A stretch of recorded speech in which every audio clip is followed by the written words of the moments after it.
Sekarang bahas review match perdana di Liga Inggris. Semua tim besar menang dan gue mulai dulu dari Arsenal menang dan gue senang melihatnya. Setidaknya permainan mereka di babak pertama itu bagus, enak untuk ditonton. Ditambah lagi Saliba bermain luar biasa tanpa kompromi, sikat habis terus. Ramsdale juga penyelamatannya sangat berguna. Walaupun di babak kedua lebih mengincar counter attack dan intensitas menurun, but it's okay. Namanya juga match perdana, yang penting sekarang kepercayaan diri sudah meningkat. Tetapi ini belum ada apa-apanya.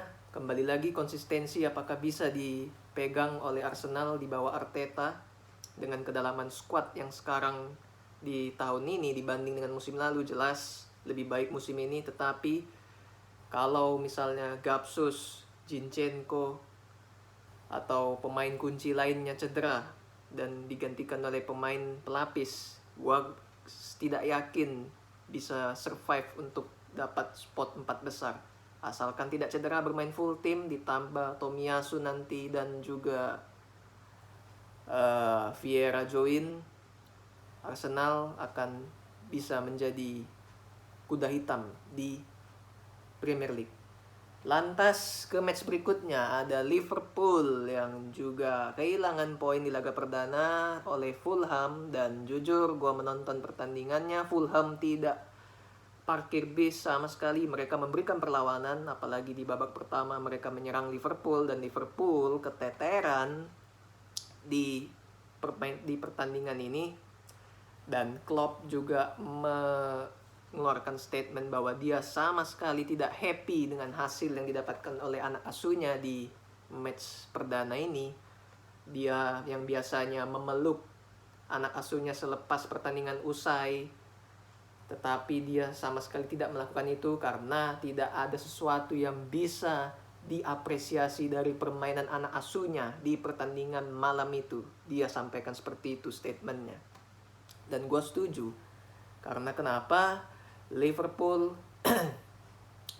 di samping mereka beberapa kali mengalami nasib buruk seperti Luis Diaz kena tiang, lalu juga Henderson syuting jarak jauh kena mistar, tetapi mereka bermain tidak seperti Liverpool yang seharusnya, di mana mereka melakukan sirkulasi bola cepat lewat atas seperti pada saat melawan Manchester City. Dan pada saat Thiago ditarik keluar karena cedera, selesai Liverpool tidak ada kreativitas lewat tengah, hanya bisa mengandalkan lewat Mohamed Salah semata.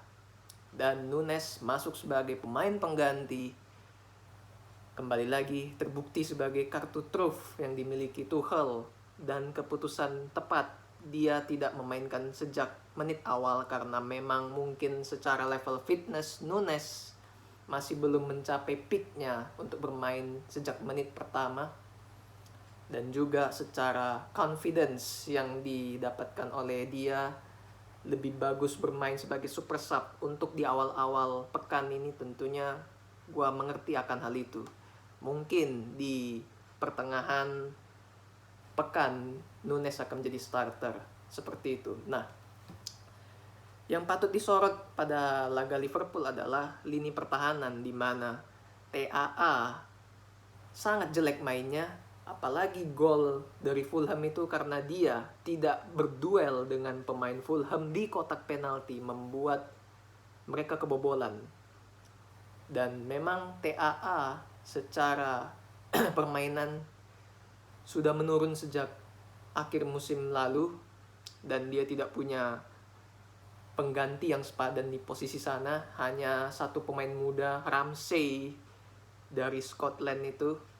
Tetapi itu tidak cukup. Kalau gue bilang Liverpool harus mencari pemain yang sudah benar-benar matang, terlebih di posisinya TAA di bek kanan. Itu sangat penting. Jadi ada persaingan kompetitif, ada solusi yang bisa dikeluarkan pada saat permainan TAA jelek.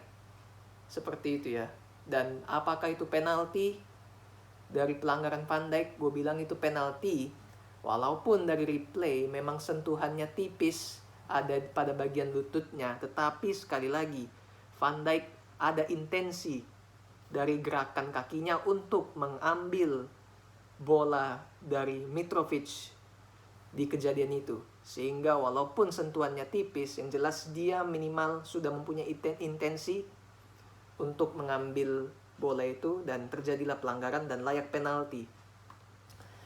Dan gue bilang Liverpool kehilangan poin melawan tim kecil seperti ini kalau terlalu sering, ditambah dengan kedalaman skuad mereka yang tidak bagus, apalagi Thiago tidak punya penggantinya, tentu akan sangat riskan bagi mereka untuk bisa bersaing sampai detik terakhir dengan Manchester City ataupun dengan tim lainnya seperti di musim lalu.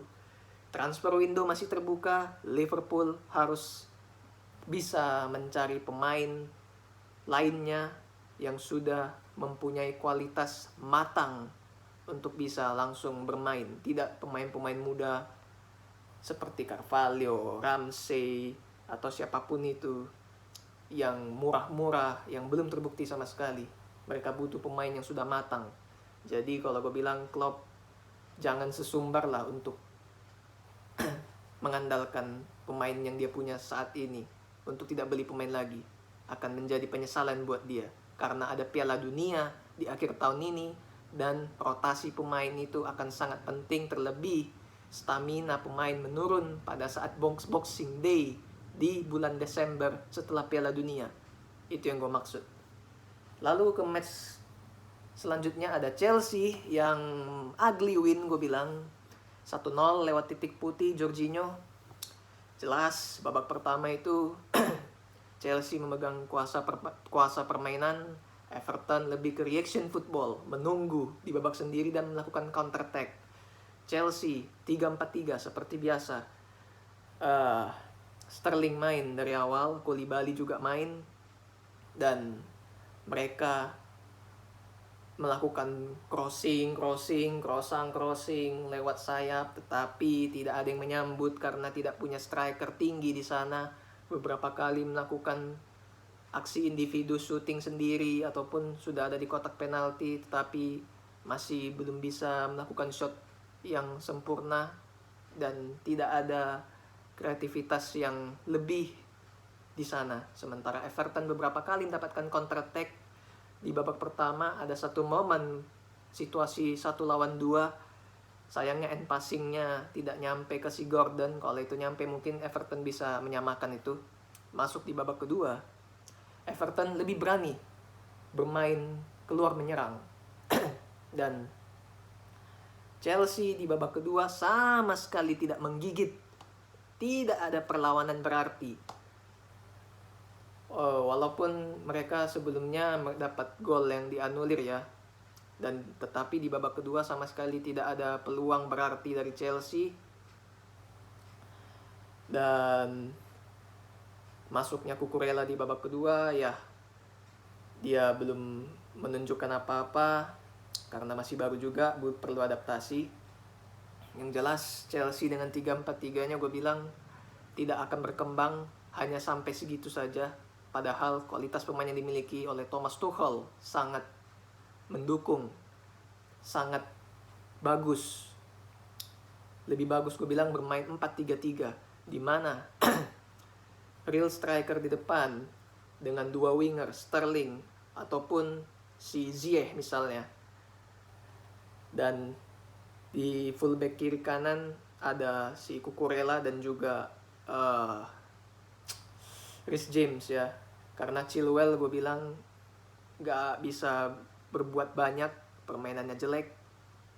Dan di tengah juga so-so begitu saja. Jadi gue bilang Tuchel kalau masih kepala batu, Chelsea gak akan kemana-mana, hanya akan sampai segitu saja kemampuannya. Tidak bisa menciptakan kreativitas, tidak bisa keluar pada saat deadlock, stuck dengan sistemnya.